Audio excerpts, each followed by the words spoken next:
This is another personal favorite from Bell Hooks' Teaching to Transgress. Ecstasy.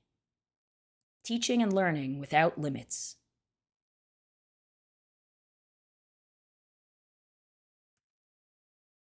On a gorgeous Maine summer day, I fell down a hill and broke my wrist severely. As I was sitting in the dirt, experiencing the most excruciating pain, more intense than I had ever felt in my life, an image flashed across the screen of my mind. It was one of me as a young girl falling down another hill.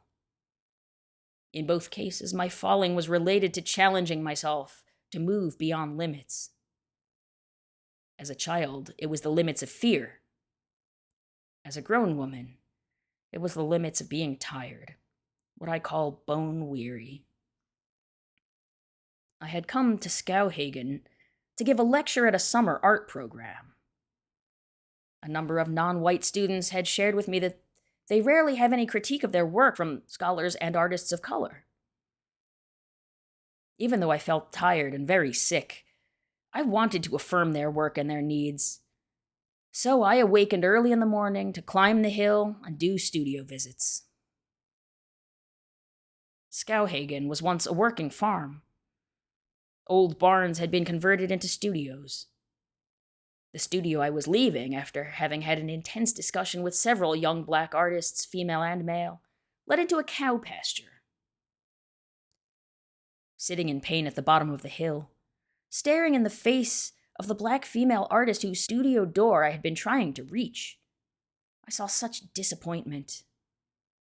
When she came to help me, she expressed concern, yet what I heard was another feeling entirely.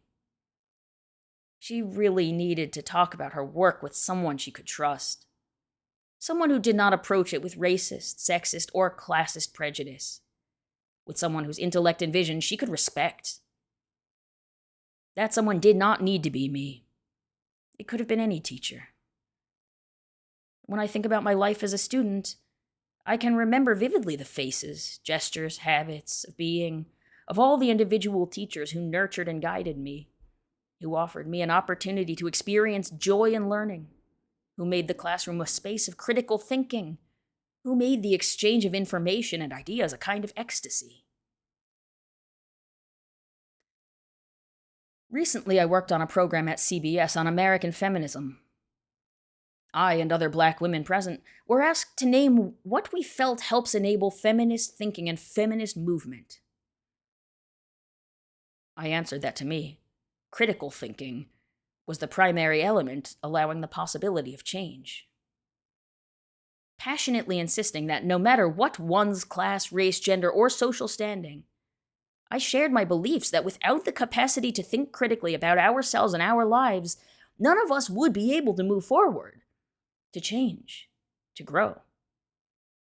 In our society, which is so fundamentally anti-intellectual, critical thinking is not encouraged. Engaged pedagogy has been essential to my development as an intellectual, as a teacher and professor, because the heart of this approach to learning is critical thinking. Conditions of radical openness exist in any learning situation where teachers and students celebrate their abilities to think critically, to engage in pedagogical praxis. Profound commitment to engaged pedagogy is taxing to the spirit. After 20 years of teaching, I've begun to need time away from the classroom. Somehow, moving around to teach at different institutions has always prevented me from having that marvelous paid sabbatical that is one of the material rewards of an academic life.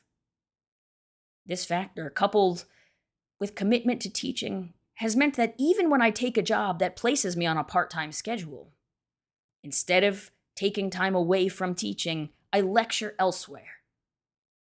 I do this because I sense such desperate need in students.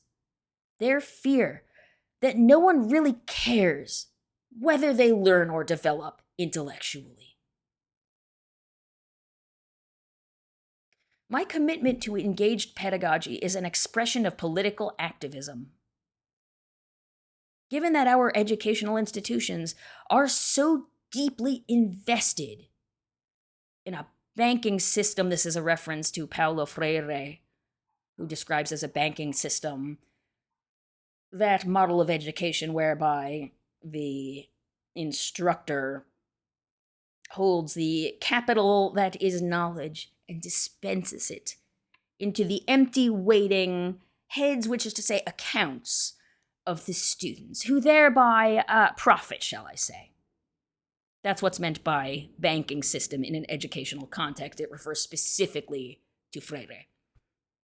Given that our educational institutions are so deeply invested in a banking system, and also the actual banking system, teachers are more rewarded when we do not teach against the grain. The choice to work against the grain, to challenge the status quo, often has negative consequences. That is part of what makes that choice one that is not politically neutral. In colleges and universities, teaching is often the least valued of our many professional tasks. It saddens me that colleagues are often suspicious of teachers whom students long to study with. There is a tendency to undermine the professorial commitment of engaged pedagogues by suggesting that what we do is not as rigorously academic as it should be. Ideally, education should be a place where the need for diverse teaching methods and styles would be valued, encouraged, seen as essential to learning. Occasionally, students feel concerned when a class departs from the banking system. I remind them that they can have a lifetime of classes that reflect conventional norms. Of course, I hope that more professors will seek to be engaged. Although it is a reward of engaged pedagogy that the students seek courses with those of us who have made a wholehearted commitment to education and the practice of freedom, it is also true that we are often overworked, our classes often overcrowded. For years, I envied those professors who taught more conventionally because they frequently had small classes. Throughout my teaching career, my classes have been too large to be as effective as they could be. Over time, I've begun to see that departmental pressure on, quote, popular professors to accept larger classes was also a way to undermine engaged pedagogy. If classes became so full that it is impossible to know students' names, to spend quality time with each of them, then the effort to build a learning community fails. Throughout my teaching career, I have found it helpful to meet with each student in my classes, if only briefly. Rather than sitting in my office for hours waiting for individual students to choose to meet or for problems to arise, I prefer to schedule lunches with students. Sometimes the whole class might bring lunch and have a discussion in a space other than our usual classroom. At Oberlin, for instance, we might go as a class to the African Heritage House and have lunch, both to learn about different places on campus and gather in a setting other than our classroom. Many professors remain unwilling to be involved with any pedagogical practices that emphasize mutual participation between teacher and student, because more time and effort are required to do this work. Yet, some version of engaged pedagogy is really the only type of teaching that truly generates excitement in the classroom, that enables students and professors to feel the joy of learning. Some version of engaged pedagogy is really the only type of teaching that truly generates excitement in the classroom, that enables students and professors to feel the joy of learning. I was reminded of this during my trip to the emergency room after falling down that hill. I talked so intensely about the ideas with the two students who were rushing me to the hospital that I forgot my pain. It is this passion for ideas, for critical thinking and dialogical exchange, that I want to celebrate in the classroom, to share with students. Talking about pedagogy, thinking about it critically, is not the intellectual work that most folks think is hip and cool. Cultural criticism and feminist theory are the areas of my work that are most often deemed interesting by students and colleagues alike. Most of us are not inclined to see discussion of pedagogy as central to our academic work and intellectual growth, or the practice of teaching as work that enhances and enriches scholarship. Yet, it has been the mutual interplay of thinking, writing, and sharing ideas as an intellectual and teacher that creates whatever insights are in my work. My devotion to that interplay keeps me teaching in academic settings, despite their difficulties. When I first read Strangers in Paradise, Academics from the Working Class, I was stunned by the intense bitterness expressed in the individual narratives. This bitterness was not unfamiliar to me.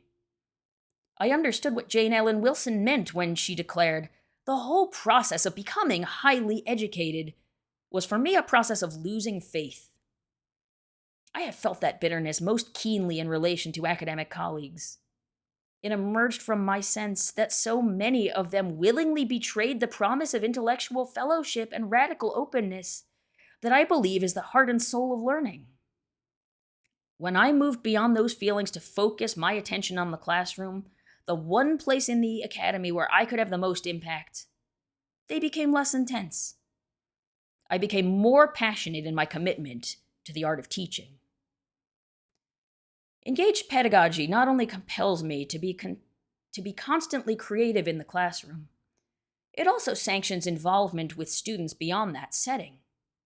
I journey with students as they progress in their lives beyond our classroom experience. In many ways, I continue to teach them, even as they become more capable of teaching me. The more important lesson that we can learn together, the lesson that allows us to move together within and beyond the classroom, is one of mutual engagement. I could never say that I have no idea of the way students respond to my pedagogy. They give me constant feedback. When I teach, I encourage them to critique, evaluate, make suggestions and interventions as we go along. Evaluations at the end of a course rarely help us improve the learning experience we share together. When students see themselves as mutually responsible for the development of a learning community, they offer constructive input. Students do not always enjoy studying with me. Often they find my courses challenge them in ways that are deeply unsettling. This was particularly disturbing to me at the beginning of my teaching career because I wanted to be liked and admired. It took time and experience for me to understand that the rewards of engaged pedagogy might not emerge during a course. Luckily, I have taught many students who take time to reconnect and share the impact of our work together on their lives. Then the work I do as a teacher is affirmed again and again, not only by the accolades extended to me, but by the career choices students make, their habits of being.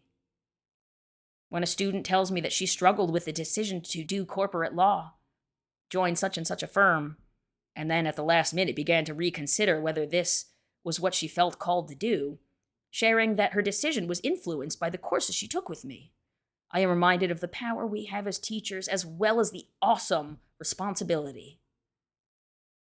Commitment to engaged pedagogy carries with it the willingness to be responsible, not to pretend that professors do not have the power to change the direction of our students' lives.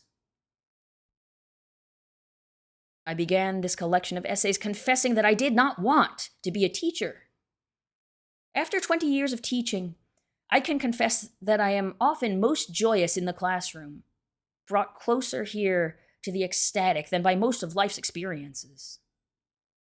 In a recent issue of Tricycle, a journal of Buddhist thought, Pema Chodron talks about the ways teachers function as role models, describing those teachers that most touched her spirit.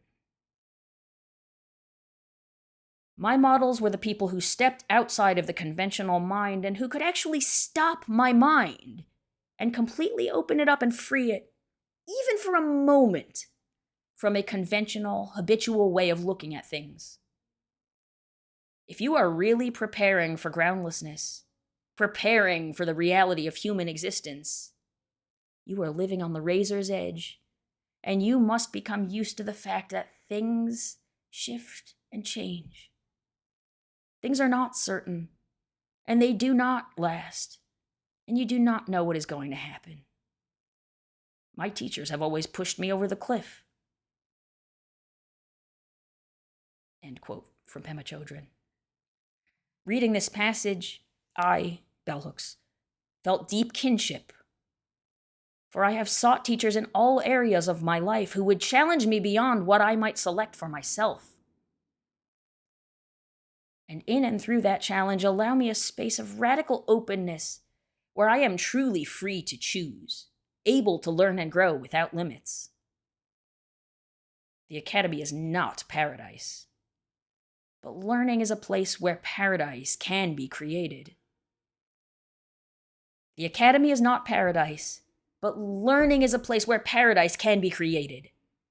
The classroom, with all its limitations, remains a location of possibility.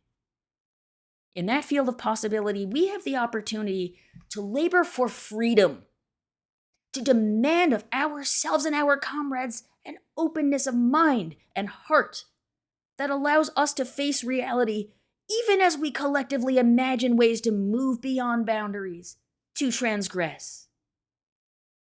This is education as the practice of freedom.